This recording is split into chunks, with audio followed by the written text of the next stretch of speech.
Hello everyone, welcome to science academy. आज हम लोग जेक बोर्ड के एक्सरसाइज 1.2 का दूसरा सवाल लेके आया है जो कि काफ़ी ज़्यादा इंपॉर्टेंट है। इसको काफ़ी इजी तरीके से समझने का प्रयास करेंगे। तो हमारा सवाल है, एक द्विघात बहुपद ज्ञात कीजिए जिसके शून्यकों के योग तथा अगुणनफल नीचे दी गई है। पहला वाला क्या है? शून्यकों का योगफल। दूसरा वाला क्या है? शून्यकों का गुणनफल। इसको बहुत ही ईजी तरीके से हम लोग बनाएंगे। तो पहला सवाल है हमारा, पहला सवाल है 1/4 -1।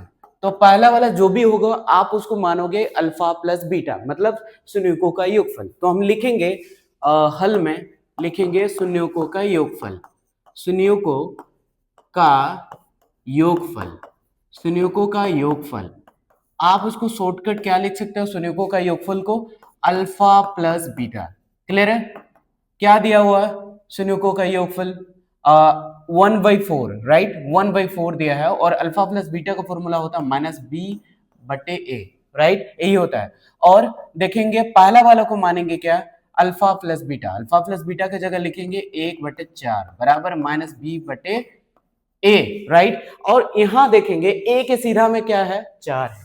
तो हम यहां a के सीधा में 4 है तो हम लिखेंगे a के सीधे में 4 और माइनस b के सीधे में क्या है? 1 है तो 1 लिखेंगे, लेकिन b में माइनस नहीं होगा तो b इक्वल टू हो जाएगा -1, राइट। फिर से समझने का प्रयास करेंगे। इसमें पहला वाला को अल्फा प्लस बीटा मानेंगे, मतलब शून्यकों का योगफल मानेंगे।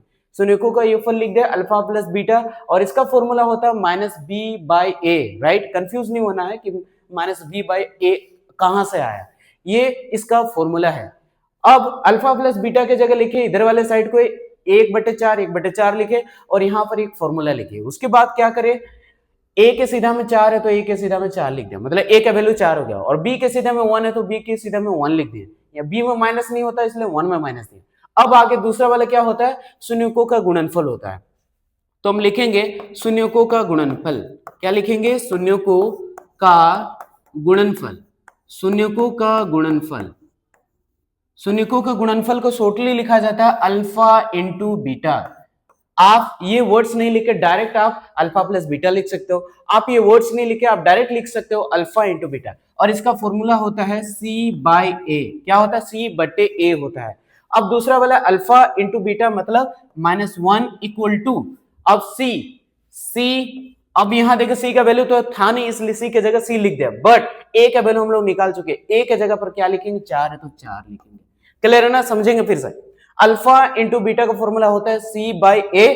अब अल्फा इंटू बीटा की जगह पर क्या लिखे? -1, क्योंकि इधर वाले को हम अल्फा इंटू बीटा मान रहे हैं। अब c का वैल्यू नहीं है तो c का वैल्यू हम c ही लिख दिए। अब a का वैल्यू हम निकाल चुके हैं, a का वैल्यू क्या है? 4 है तो 4 लिखे। अब इसको हम क्या करेंगे? क्रीज क्रॉस करेंगे। यहाँ नीचे कुछ नहीं, मतलब 1 है। अब इसको हम क्रीज क्रॉस करेंगे, ध्यान देंगे। यहाँ c को 1 से मल्टीप्लाई करेंगे, c इंटू 1 इक्वल टू, और इधर 4 इंटू -1, ध्यान देंगे। यहाँ c को 1 से मल्टीप्लाई करें और 4 को -1 से मल्टीप्लाई करें तो c को 1 से करेंगे तो c ही होगा, और 4 को -1 से करेंगे तो -4 आएगा। मतलब यहाँ c का वैल्यू क्या आ गया? -4।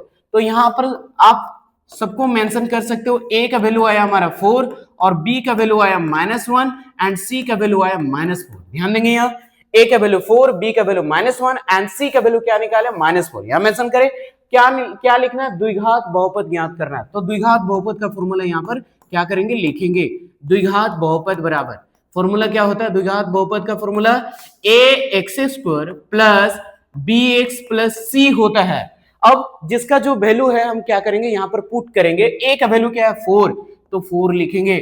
x² है तो रहने दो आप, और प्लस b का वैल्यू क्या है? -1, x है तो x रहने देंगे, प्लस c का वैल्यू क्या है? -4 रख देंगे। अब क्या है? 4x² प्लस माइनस माइनस हो गया, राइट, माइनस हो गया। 1 को 1 से मल्टीप्लाई करेंगे तो x ही होगा ना। अब प्लस इंटू माइनस क्या हो गया? -4। तो हमारा आंसर क्या आ गया? 4x² - x -4, ये हो गया हमारा आंसर। आई होप आपको ये वीडियो समझ में आई होगी। अगर किसी भी तरह के डाउट्स होती है, कोई कंफ्यूजन होती है, आप डायरेक्ट कमेंट कर सकते हो इस वीडियो में, मैं आपको दोबारा बताऊंगा, राइट। तो मिलते हैं नेक्स्ट वीडियो में, तब तक के लिए बाय बाय।